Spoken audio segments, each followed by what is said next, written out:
오늘 하나님께서 우리에게 주시는 말씀 이사야 7장 1절로 2절입니다. 이사야서 7장 1절 2절. 구약 성경 975쪽입니다. 이사야 7장 1절과 2절. 짧은 말씀이니까 합독합니다. 우시아의 손자여 요담의 아들인 유다의 아하스 왕 때에 아람의 르신 왕과 르말리아의 아들 이스라엘의 베가 왕이 올라와서 예루살렘을 쳤으나 능히 이기지 못하니라.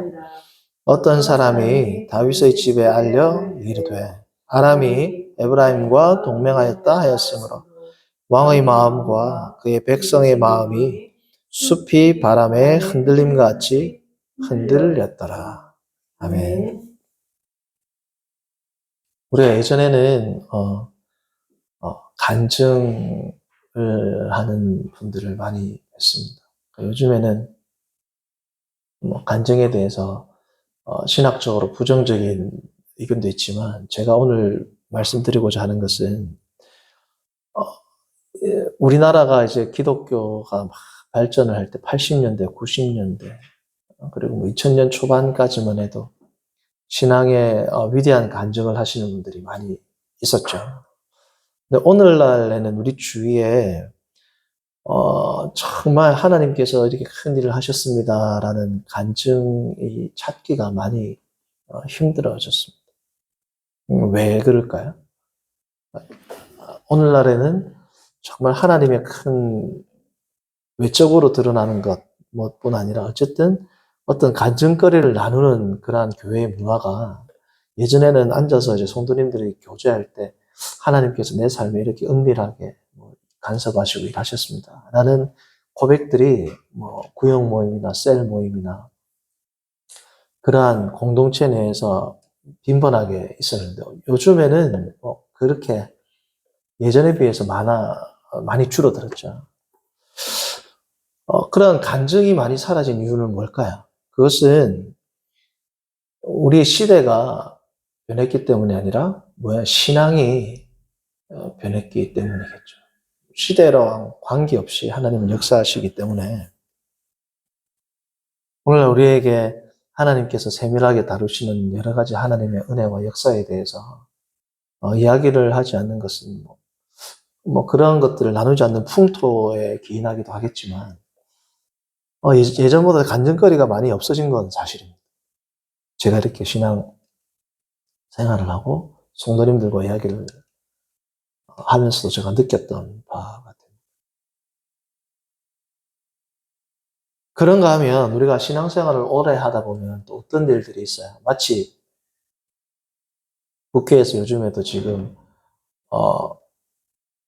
국정감사 있지 않습니까? 그러니까 국회의원들이 같은 사안을 놓고 여당과 야당, 장관과 국회의원이 이야기할 때 같은 상황인데 서로가 법 집행에 있어서 정당하다라고 이야기를 하죠. 같은 사건인데 이 사람은 아니다, 이게 위법한 것이다. 또 같은 사안인데 다른 사람은 이게 적법한 것이다 라고 갑론을박을 하지 않습니까? 마치 우리가 오늘날의 간증이 사라지는 이유 가운데 큰 요인은 이 신앙이 변질돼서인데 이 신앙이 변질됐다는 것은 다른 게 아니라 신앙생활을 오래 해가면서부터 영적으로 더 순결해지기보다는 영악해져가지고 자기가 지금 하고 있는 일이 성경적으로 정당하다라고 입증할 수 있는 성경 지식이 많이 생깁니다. 그러니까 성경 지식이 많이 생기면 하나님 앞에 더 겸손하고 자신의 죄를 더 자복하고 자신이 하나님 앞에 더 무익한 종이라고 고백하는 것으로 나아가야 하는 것이 당연함에도 불구하고 그 성경의 지식이 하나님을 대적하고 사람들과 대화를 할 때 자신이 한 일이 성경적으로, 신앙적으로, 신학적으로 하자가 없다라는 것을 변명할 수 있는 하나의 변명에 대한 도구가 더 공고하게 갖춰져 있는 그러한 슬픈 현실 때문에 오늘날 신앙에 하나님의 역사를 경험할 수가 없죠. 그렇게 되면. 성경으로 자신을 비추어야 되는데 자신의 죄를 가리는 데 사용을 한다면 어떻게 그러한 신앙인에게 하나님의 간증거리, 하나님의 역사가 있을 수가 있겠습니까? 그러니까 참 슬픈 현실은 신앙에 대한 연주가 깊어지고 성경을 알수록 하나님 앞에서 또한 사람들 앞에서 자신을 변명할 수 있는, 자신을 정당화할 수 있는, 우리가 TV를 보면서 때로는 마음이 불편한 정치인들처럼 그렇게 되고 있는 실정이 아닌지 저부터 다 같이 한번 이렇게 이 시간을 위해서 한번 자신을 살펴보기를 권면을 드립니다. 그래서 예수님께서 이 땅에 오셔가지고 가장 심각하게 현란하게 책망하시고 욕하시고 독사의 자식들아라고 말씀을 한 부류가 누구예요? 종교 지도자, 혹은 정치 지도자입니다. 심지어 세리나 창기에게도 뭐예요? 나도 너에게 죄를 묻지 아니하노니. 요한복음 8장에 나오지 않습니까? 다시는 죄를 범치 말라. 용서를 선포하시고 사랑을 선포하셨던 예수님께서 독사의 자식들이라고 그러고 지옥의 백성이라고 그러고 심지어 너희만 지옥 가는 게 아니라 옆에 있는 사람들까지도 잡고 지옥의 구덩이에 빠뜨리는 자라고 가장 현란하게 비판한 그 대상이 누구예요? 성경 아는 사람들이에요. 성경의 전문가들이었습니다.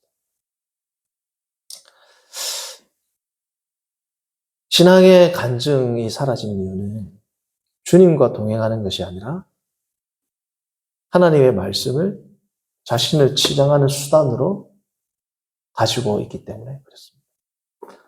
성도님들은 매 순간 주님과 동행하시나요? 성경으로 자신을 비추고 살아가고 계십니까?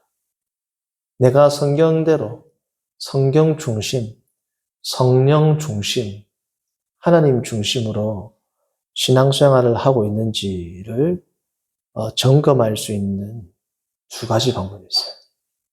첫 번째는 뭐냐면 내가 하는 지금 행동, 말, 생각, 이 성령의 생각인가를 점검하면 됩니다. 사람들하고 있을 때는 포장할 수 있잖아요. 성도님들 내가 홀로 있을 때 내 머릿속에서 일어나는 생각들이 성령의 통치를 받는지 아니면 성령의 통치를 벗어나는 생각을 많이 하는지를 점검하면 대본에 나오죠. 내가 누구와 동행하는가. 두 번째는 오늘 설교와 관계가 있습니다. 두 번째는 뭐냐면 나는 지금 무엇을 선택하는가. 나는 지금 무엇을 선택하는가.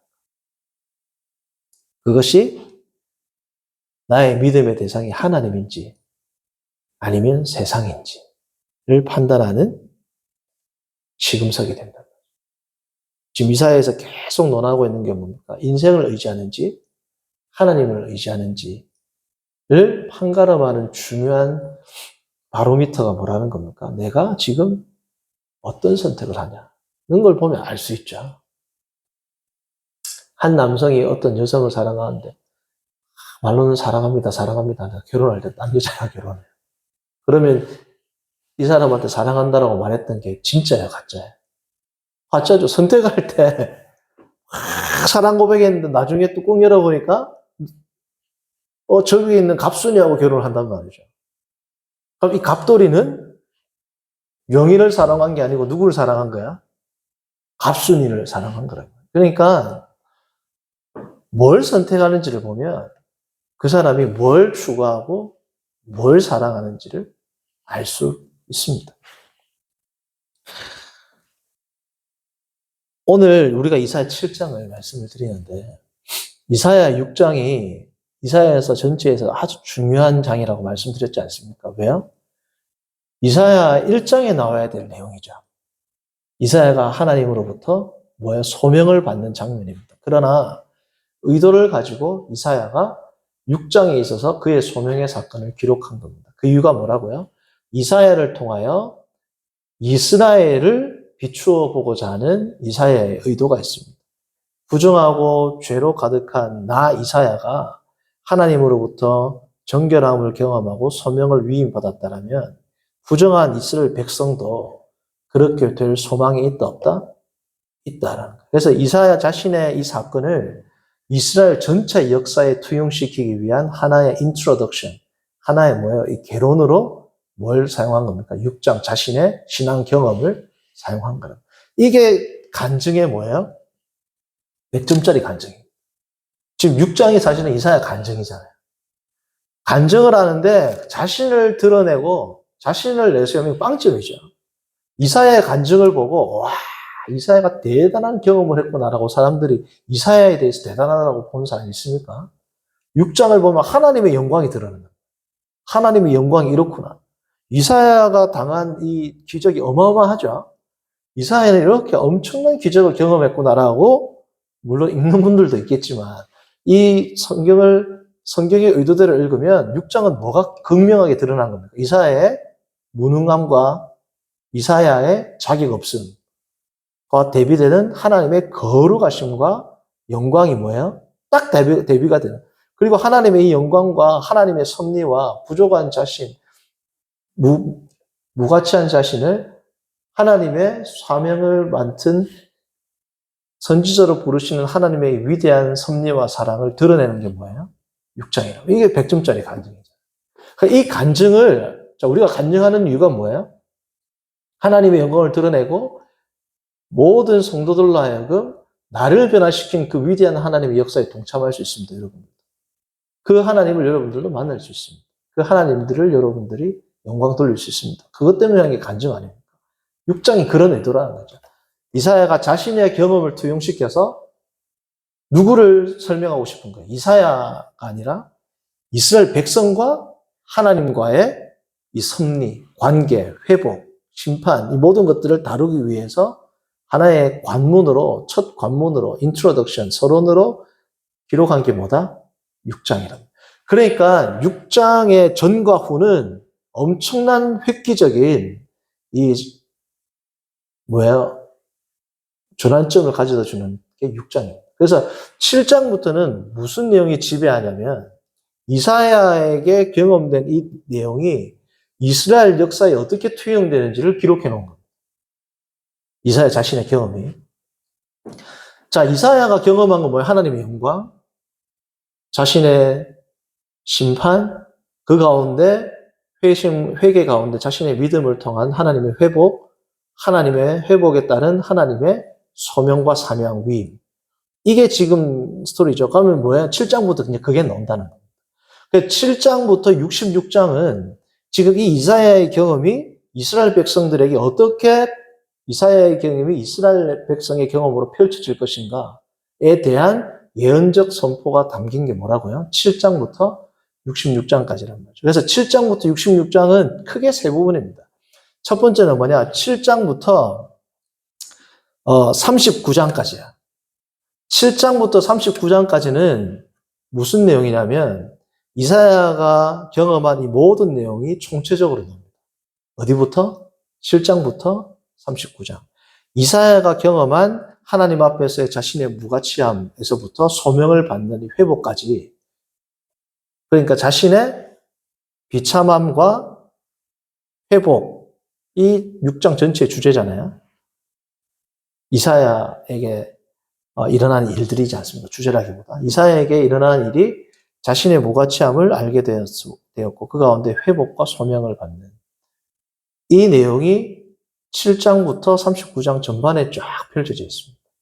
자, 그래서 처음에 이사야가 뭘 경험했어요? 자신의 무가치함을 경험했죠. 그래서 7장부터 12장까지가 무슨 내용이냐면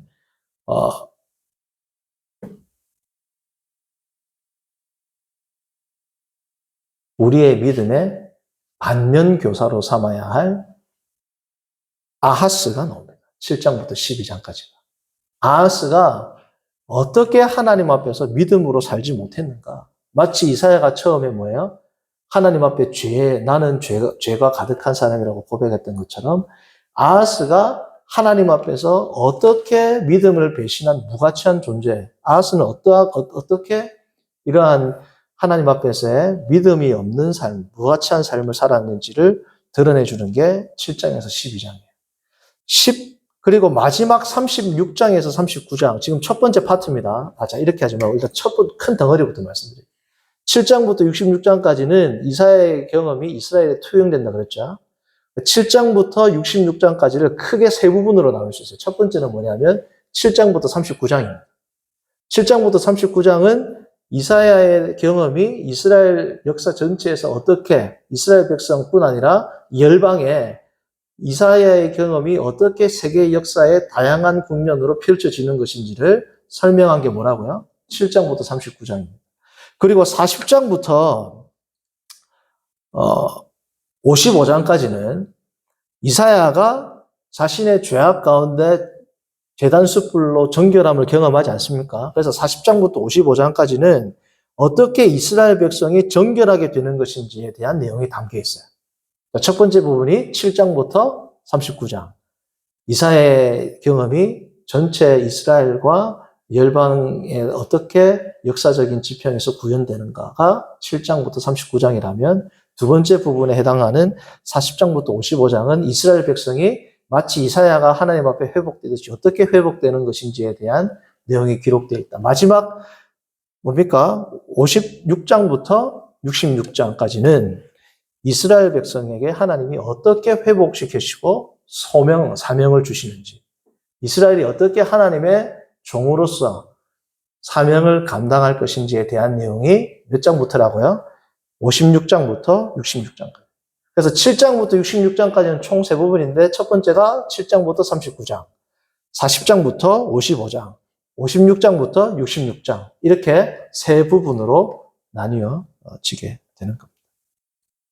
자, 그러면 이 7장부터 39장의 지금 무슨 내용이라고요? 이사야가 당한 6장 전체의 이 경험이 7장에서 39장에서 어떻게 이 역사적인 지평에서 펼쳐지는가를 이야기한다고 했지 않습니까? 그럼 7장에서 39장까지 이 이스라엘과 이스라엘 주변 국가들에게 펼쳐지는 이 역사적인 상황 가운데 이 역사적인 상황을 관통하고 있는 주제가 있습니다. 그게 뭐냐면 믿음. 어떻게 이 믿음이 중요한 핵심적인 가치가 되는가? 자, 이사야 전체 주제가 뭐라 그랬어요? 하나님의 회복이죠. 뭘 통한? 심판을 회복. 두 번째가 뭐라고요? 참된 종이죠. 그래서 7장에서 39장까지는 뭐가 핵심 주제라고요? 믿음인데 믿음을 통해서 뭘 설명을 하겠습니까? 하나님의 참된 종의 자질은 뭐라는 거예요? 참된 믿음을 가지고 있는 자가 하나님의 참된 종이라는 겁니다. 하나님의 참된 종은 뭘 가지고 있어야 된다? 참된 믿음을 가지고 있는 자고 이 참된 믿음을 가지고 있지 못한 자를 하나님이 심판하시고 그 심판 가운데 회복하셔가지고 참된 종으로 만드실 것이다. 그게 뭐예요? 7장부터 39장 전체 내용이란 말이에요. 그런데 이 전체 지금 이 내용을 뭘로 관통한다? 믿음이라는 것으로 관통한다. 믿음에 대해서 어떻게 반응하냐에 따라서 참된 종이 되는 거고 어떻게 반응하느냐에 따라서 심판과 회복과 역사가 일어난다라는 겁니다. 자, 그래서 7장부터 39장은 이 믿음이라는 것을 특별히 두 가지 방식으로 기술을 해요. 첫 번째는 뭐냐 하면 하나님께서 우리의 믿음에 뭐라는 겁니까? 유일한 대상이다. 어떻게 알 수 있느냐? 하나님은 무한한 능력과 거룩한 사랑으로 이 세상에 자신을 드러내시는데 그 하나님이야말로 우리의 이스라엘 백성의 유일한 믿음의 대상이 되신다. 두 번째는 그렇기 때문에 우리가 하나님의 신실한 종이 되기 위해서는 뭘 가져야 된다? 믿음이 있어야 된다. 유일한 믿음의 대상인 하나님만을 철저히 믿을 때 두 번째 뭐라고요? 내가 진정한 하나님의 종이 된다. 그래서 여호와의 종, 이제 이사야서에 보면 여호와의 종이 엄청나게 큰 주제라고 했지 않습니까? 하나님의 심판과 회복, 그리고 하나가 여호와의 종이란 말이죠. 그죠? 여호와의 종의 가장 중요한 핵심 가치, 핵심 자질이 뭘까요, 결국은? 믿음입니다. 흔들리지 않는 하나님의 믿음을 가진 그 존재가 누구라는 거예요? 여호와의 종이고, 그 여호와의 종이 결국 뭐야? 하나님이 보내신 메시아라는 거예요. 메시아. 그래서 성도님들, 여호와의 종이라는 이 개념은 메시아라는 개념으로 나중에 발전이 되죠. 메시아는 뭐예요? 군사, 하나님의 종으로서 모든 대적들을 파하고 모든 대적들을 이기는 강력한 군사력을 지닌 왕인 겁니다. 그렇죠? 그래서 하나님의 종이라는 것은 하나님의 군사와 같은 개념이에요, 사실은. 그래서 에베소서를 보면 에베소서에 우리가 성도를 뭐라고 나중에 규정합니까? 에베소서 초반에는 하나님의 아들들, 하나님의 성전, 그죠? 하나님의 자녀 이런 거 강조하다가 뒤로 가면 뭐로 바뀌어요? 점점 강조가. 군사잖아요. 그러니까 에베소서 6장이 뭐가 나요? 전신갑주는. 그러니까 하나님의 백성, 하나님의 종, 여호와의 종은 결국은 뭐예요? 여호와의 군사입니다. 그러니까 제2 되시는 성자 하나님을 뭐라고 설명해요? 여호수아에는? 여호수아에는 뭐야? 여호와의 군대 장관으로. 여호와의 군대 장관이 서가지고 여호수아한테 너는 네가 쏜 것은 거룩하니 너의 신을 벗으라. 꼭 출애굽기에서 했던 것처럼 이야기하잖아요. 네 신을 벗으라 그러잖아요. 처음에 보고 너는 우리 편이나 딴 편이나 하니까 뭐라고 해요? 여호와의 군대 장관이라고 자신을 밝히니까 여호수아가 신을 벗고 엎드려 경배하지 않습니까? 그래서 이 여호와의 종은 결국은 여호와의 군사의 개념으로 이제 발전하게 되는 건데, 성도님들, 군사라는 건 뭘까요? 예를 들면 왕이 있어요. 왕 옆에서 왕을 지키는 자는 어떤 자예요? 적군이 왕 들어왔어요. 왕이 있는데 왕의 보좌 앞에까지 왔어. 그러면 이 무사는 어떻게 해야 돼요? 자기가 죽을 때까지 지켜야 되는 겁니다. 우리 사극에서 보잖아요. 자기가 칼 맞아 피를 흘리면서 죽으면서도 지키지 못하여서 전하 이 불충한 종을 용서해 줍소. 그거 죽는단 말이죠. 왕한테 왜 나를 안 지켜줍니까? 왕이여. 하는 군사가 있어요, 없어요? 그거는 왕의 호위 무사로 자격이 없죠. 자기가 죽으면서도 뭐라고 해요? 왕이시여. 끝까지 지키지 못하여서 불충한 저를 소신을 용서해 줍소. 피토하고 죽잖아요. 그걸 보고 우리가 뭐예요? 눈물을 흘리고 감동을 받는 겁니다. 그게 뭐라는 겁니까? 그게 믿음입니다. 성도님들, 하나님 저에게 내가 굳게 믿으니 이걸 주십시오. 이게 믿음이 아니고, 성수가 믿음은 뭐예요? 자기가 예수님이 하나님을 가장 잘 믿는 여호와의 종이죠. 어떻게 하셨어요? 죽음으로 하나님께 자신을 제물로 드렸단 말이에요. 우리 모두가 그리스도인이라면 뭘 본받아야 돼요? 예수님의 이런 삶을 본받아야 되는 겁니다. 그러니까 하나님 제가 믿사오니 이걸 해결해 주십시오. 이걸 주십시오. 이건 완전히 초보 유아들이 가지는 믿음이죠. 진짜 믿음은 뭐예요? 어떻게 하면 나의 생명을 더 잘 드릴 수 있을까? 더 가치 있게 드릴 수 있을까? 마치 호위무사가 마지막 자신의 모든 힘을 다하여서 죽을 때까지 왕을 위해서 헌신하듯이 그러한 우리의 마지막 핏방울, 땀방울까지 흘려서 주님께 나의 모든 삶을 바치는 것.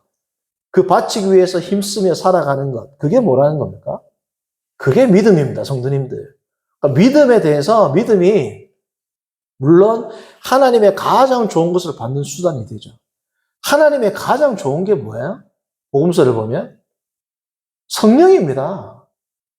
하나님이 가장 좋은 것을 너에게 주지 않겠느냐. 마태복음은 복수거든요.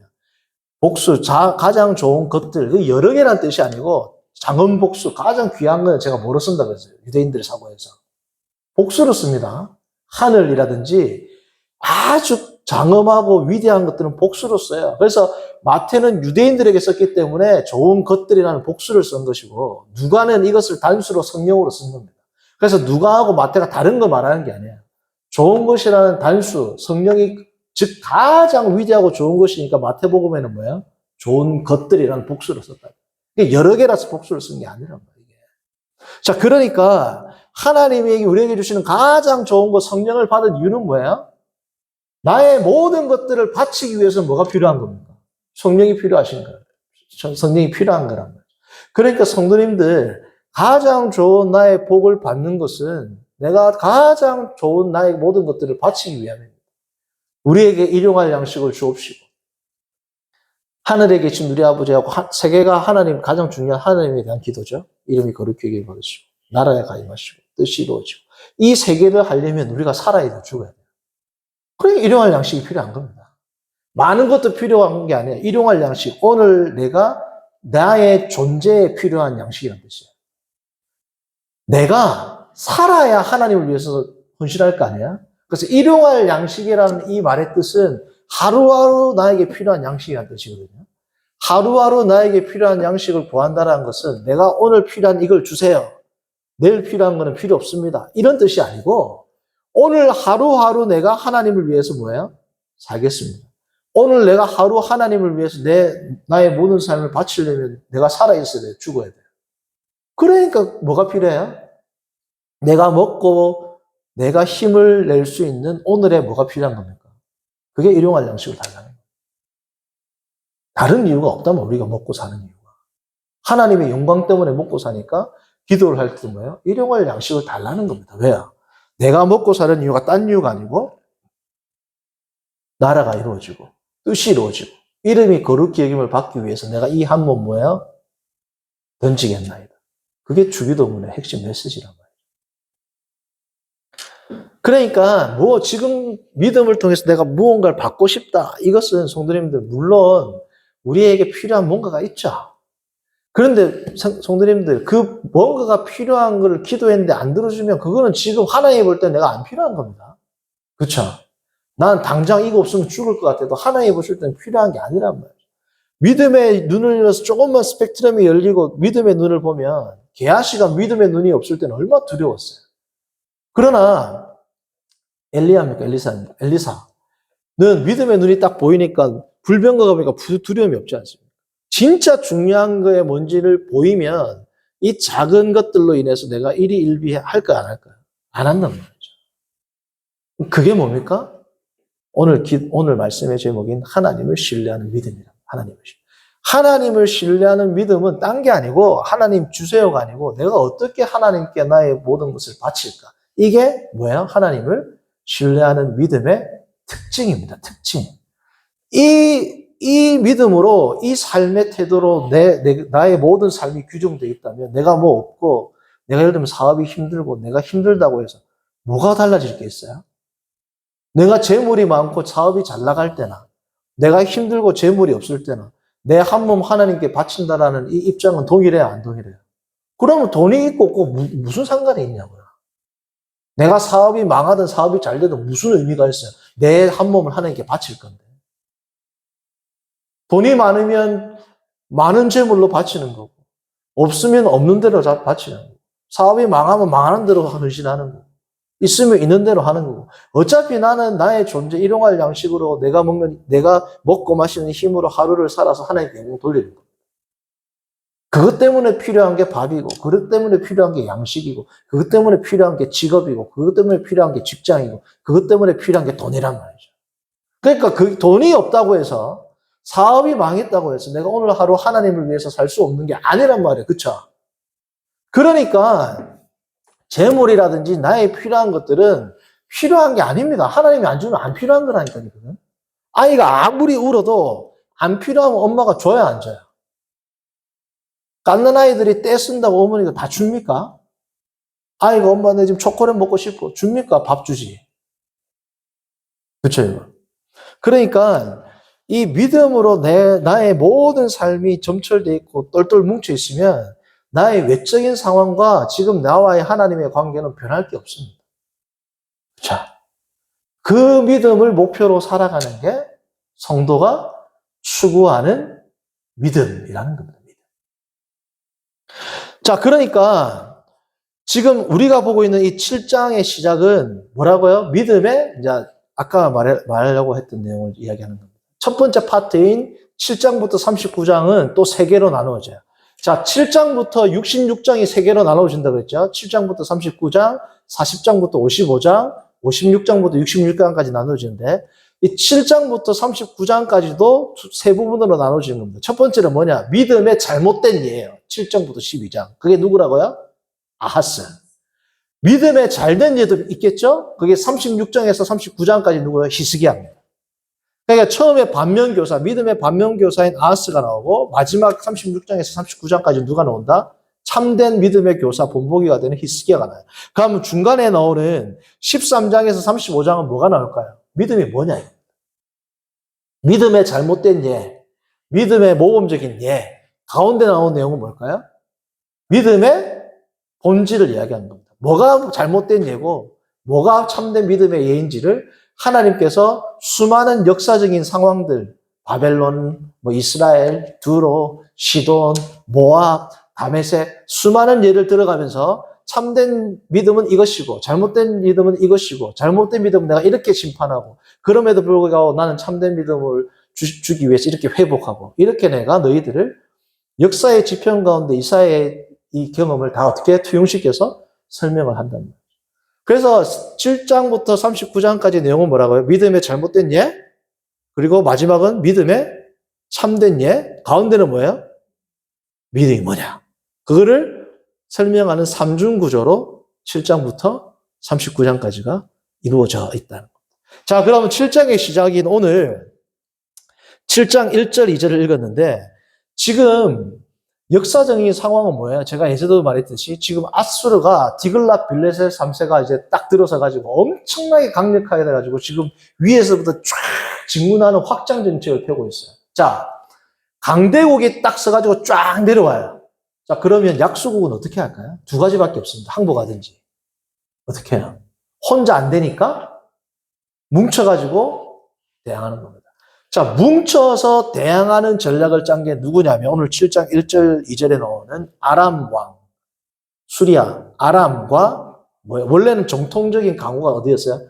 이 아수르가 부흥하기 전까지 아람이었거든요. 아람이 자기가 되게 강한 나라였어요, 원래. 썩어도 준치라고 자존심 있을까요, 없을까요? 있으니까 아수르한테 질 수 없다 해서 아람 왕이 중심을 돼가지고 반아수르 동맹을 규합합니다. 그래서 아람하고 누가 뭉치냐면 이스라엘, 오늘 나왔던 이스라엘 왕 베가가 뭉쳐요. 자, 아수르하고 이스라엘이 연합을 딱 하니까 누구도 연합해라고 압박이 들어올까요? 유다니도 우리 편 하자 이거예요. 자, 유다니도 우리 편 하자라고 했는데 아하스가 이거를 들을까요? 안 들을까요? 안 듣습니다. 역사적으로. 왜요? 아하스가 생각할 때는 아수르가 신은 강대국이거든요. 그러니까 그리고 그때 이미 아수르에게 충성맹세를 한 겁니다. 아수르를 주군으로 섬긴단 말이죠. 그러니까 내가 너희들의 반역에 가담할 수 없다. 그럼 어떻게 해요? 정치하고 똑같아요. 네가 우리 편 안 해? 그럼 그래 우리 편 하지 마. 이게 아니고 너는 죽었어. 이거. 그래서 뭐예요? 1절 보면은 아람 왕하고 아람 왕 르신과 이스라엘의 베가가 연합해가지고 예루살렘을 뭐라고요? 치러 올랐다. 그런데 이기지 못했습니다. 이기지 못했는데 2절을 보면 다윗의 집, 다시 말하면 유다의 백성에게 일러 이르되 에브라임과 동맹, 에브라임은 북이스라엘을 상징하죠. 아람이 에브라임과 동맹하였다 하였으므로 사람들이 어떻게 된다고요? 엄청나게 두려움에 휩싸였단 말이죠. 왜요? 1절을 보면 예루살렘을 쳤으나 이기지 못했으면 우리가 이겼다 당당해야 되는데 왜 흔들릴까요? 정말 가까스로 이깁니다. 역사적으로. 그게 열왕기하 16장과 역대하 28장에 나와요. 열왕기하 16장하고 역대하 28장을 보시면 오늘 나중에 시간 되어가지고 집에 가시면 읽어보십시오. 얼마나 이스라엘이 가까스로 이겼는지가 나와요. 역사적인 상황. 그리고 나중에 역사적으로 보면 지금 1차 침공이거든요. 2차 침공도 또 생깁니다. 그때는 누구까지 가세하냐면 전통적인 강호 에돔까지 가세요. 에돔까지. 그러니까 지금 유다는 추풍낙엽이죠. 세 나라가 이제 연합해서 들어오니까 불안할까 안 불안할까? 불안하죠. 이 불안할 때 어떻게 해야 돼요? 하나님을 의지해야 되겠죠. 자, 근데 아하스는 누구를 의지할까요? 아수르를 의지한 겁니다. 자, 아수르를 의지하는데, 자, 그때 정세를 한번 살펴보세요. 디글랏 빌레셋은 남하하는 정책을 펴고 있어요, 없어요, 지금. 벌써 이집트까지 먹으려고 쫙 하나씩 정복에 들어가죠. 정복에 들어갈 때 뭐가 걸림돌이 돼요? 이 정복하는 루트, 이 길은 다 뭐예요? 다 뚫어야 되거든요. 그게 뭐냐면 해변길입니다. 비아 마리스. 이 해변길은 다 어디를 통과하냐면 사마리아 지역을 통과하게 돼 있어요. 아하스가 요청 안 해도 어차피 사마리아는 뭐예요? 어떻게 돼요? 디글랏 빌레셀 입장에서 정복하면서 들어가야 돼요. 아람도 어떻게 해야 돼요? 정복하면서 남진해야 되는 겁니다.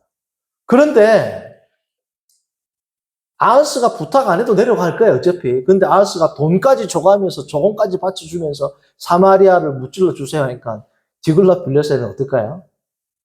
우리말로 땡큐죠, 땡큐.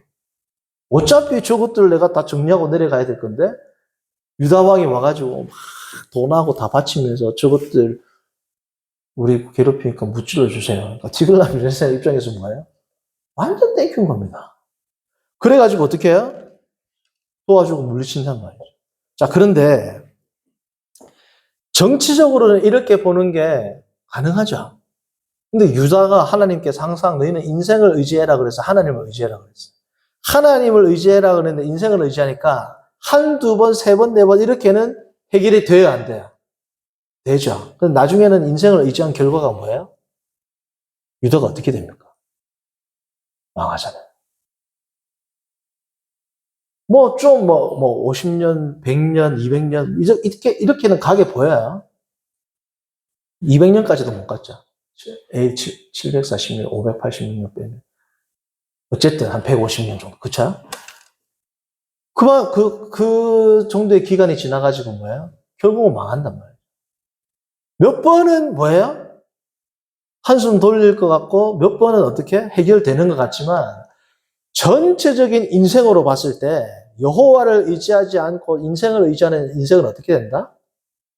망한다. 그거를 보여주는 게 뭐라고요? 7장부터 12장이란 말이에요, 이게. 아하스의 이 잘못된 믿음의 예를 통해서 인생을 의지하면 잘 될 것 같지만 하나님의 뭐예요? 심판을 너희가 피할 수가 없다. 그것을 이사야가 알려주는 거죠. 성도님들, 제가 아까도 말했지만 우리의 믿음, 내가 하나님을 정말 철저하게 믿는지 나의 믿음이 순전하고 순전한 믿음인지는 뭘 보면 알 수 있다 그랬어요. 내가 뭘 생각하고 행동하는지. 그리고 오늘 주제와 관련해서 뭐라고 하면 내가 뭘 선택하는지 보면 알 수 있어요. 아하스가 하나님을 신뢰했으면 뭘 선택했을까요? 히스기야처럼 나중에 올바른 예 나오죠. 히스기야는 어떻게 해요? 성전에서 하나님 앞에서 아수르가 와가지고 했던 이 만행들을 쫙 펼쳐놓고 하나님 이거 좀 봐주세요. 기도한단 말이에요. 이게 뭐예요? 참된 믿음의 예라는 겁니다. 뭘 선택하느냐? 인간의 지혜를 의지하고 인생을 의지하는지 하나님을 의지하는지를 보면은 나의 신앙의 현 주소가 나옵니다. 하나님만을 의지하십시오. 성도님들 아멘 한단 말이죠. 그 아멘, 예전적 예배, 공동체에서 드리는 주일 예배, 수요 예배 이런 공동체, 교회 안에서 드릴 때, 예배를 드릴 때 하나님 한 분만을 의지하십시오. 아멘. 그 아멘을 내가 살아가는 삶의 현장, 직장, 사업장에서도 동일한 어떠한 일이 주어졌을 때 하나님만 의지합니까? 라고 했을 때 나의 삶의 고백이 아멘이라고 나와야 된단 말이에요. 그런데 그때 아멘이 안 나오고 인간적인 여러 가지 방법을 생각한다. 그러면 예배 시간에 아멘 한 거는 뭐예요? 그거는 허브에 올리는 메아리랍니다. 메아리. 그건 신앙 고백으로 하나님이 안 받습니다. 맞죠? 그게 수많은 예언서에 기록된 내용 아닙니까? 너희가 입술로는 나를 고백하지만 행위로는 부인한다. 예전적 예배에서 주님만을 의지하십시오라고 할 때 아멘 한다면 삶의 현장, 삶의 예배에서도 나는 누구를 선택해야 됩니까? 하나님을 신뢰하는 믿음의 증거를 지금도 불꽃과 같은 눈동자로 나를 쳐다보고 계시는 하나님 앞에서 뭐예요? 내가 증명하는 겁니다. 그 증명을 하다가 죽으면 죽는 거예요. 그게 뭐예요? 믿음인 겁니다. 여러분들 한낱 왕을 위해서도 피토하면서까지 왕 옆에 있단 말이죠. 한 번만 살려주세요. 내가 이 왕 대신 죽이고 당신들한테 갈게요. 하는 간신들은 보면 우리가 혀를 차잖아요. 한낱 미물인 인간의 왕을 지키기 위해서도 피를 토하면서 죽으면서도 죄송하다, 용서해 주십시오 하면서 죽는, 그게 뭐예요? 종의 자세입니다. 그러면 만군의 왕이요 만주의 주이신 하나님을 위해서 내가 믿음의 삶을 살고 믿음대로 살다가 힘들어지고 어려워지면 그게 뭡니까? 그게 믿음이죠. 그게 충성이란 말이죠. 성도님들, 예배 시간에 아멘 하는 거 쉽습니다. 삶의 현장에서 아멘 하냐 이 말. 아멘. 주님, 나는 주님을 위해서 절대로 신앙을 포기하지 않겠습니다. 나는 절대로 이중장부 안 쓰겠습니다. 나는 절대로 사람들이 볼 때 나는 신앙 양심에 어긋나는 행동을 하지 않겠습니다. 그러다고 사업이 망하면 나는 망하겠습니다. 아멘. 하는 게 뭐예요? 믿음이란 말이에요. 뭐 아멘 안 하고 이중장부 쓰고 뭐 사람들의 지혜를 갖고 한번 위기를 넘기고 사업이 잘 되면 잘 돼서 뭐 할 거냐? 사업 잘 됐어. 수백억 수천억 벌어서 뭐 할 거냐고요. 그거 가지고. 하나님의 말씀과 하나님의 섭리대로 안 하고 내가 예를 들어서 뭐 이 세상에서 가장 큰 부귀와 영화와 권세를 누린다고 해서 무슨 의미가 있냐. 하나님 말씀 어겼는데. 왕의 종이 옆에 있다가 왕 배신하고 다른 나라 가고 높은 자리에 올라오고 무슨 의미가 있어요? 영화 보면서 저 나중에 죽어야 되는데 이런 우리가 보면서도 저렇게 간사한 인간은 나중에 결국은 망해야 되는데 이것 저래 되면 안 되는데 이래 보잖아요 우리도. 그런데 우리는 그렇게 막 살려고 하면 얼마나 이중적이겠습니까? 성도님들, 믿음에 대한 우리가 정말 이제 좀 우리가 수준 있는 믿음, 어린이 같은 신앙 말고 하나님을 신뢰하는 믿음, 이 무언지를 우리가 제대로 알고 그 믿음대로 살기를 원합니다. 내가 이 믿음을 위해서는 내가 그 어떤 것도 포기할 용의가 있다. 내가 이 믿음을 위해서라면 그 어떤 것도 희생할 내가 준비가 되어 있다. 나는 하나님의 거룩한 종이며 하나님의 군사다. 이 고백으로, 그 고백으로 하루를 산다면 하나님께서는 뭐예요? 이름이 거룩히 한단 말이에요. 내가 하는 어떤 업적이 아니고 내가 그러한 삶의 태도로 하나님 앞에 예배하는 삶을 산다면 하나님께서는 영광을 받으시고 내가 이 땅에서 이 순간에 내가 그리스도와 함께 왕노릇하며 그리스도와 함께 하나님 보좌 우편에서 뭐예요? 앉아서 통치한단 말이에요. 그게 우리의 삶이고 우리가 살아야 할 삶의 태도입니다. 그러한 삶으로 주님 앞에서 정말 참된 믿음으로 하나님의 군사로서 주님의 종으로서 하나님께 영광 돌리며 살아가는 우리 모두가 되기를 바랍니다. 선하신 하나님 아버지, 오늘 이사야 7장 1절과 2절을 통해서 하나님을 신뢰하는 참된 믿음이 무엇인지를 다시금 생각하게 하심을 감사합니다. 하나님, 우리가 더 이상 하나님 앞에서 의기소침해하면서 하나님 이것 주세요, 저것 주세요, 이게 안 돼요, 저거 안 돼요. 하나님 고민하며 사는 그러한 인생이 아니고 이 모든 상황을 초월하고 이 모든 상황 가운데서 어떠한 상황이 나에게 주어진다 한들 하나님 앞에서 나의 삶과 하나님 앞에서 나의 결단과 하나님 앞에서 나의 헌신은 흔들림 없이 오늘도 주님 앞에서 주님께 영광 돌리며 살아가기를 힘쓰고 있으는 우리 모두 위대한 그리스도의 종, 위대한 그리스도의 군사로서 살아가는 복된 성도들 우리 모두가 되도록 인도하여 주옵소서. 예수님의 이름으로 기도합니다. 아멘. 찬송가 486장입니다. 찬송가 486.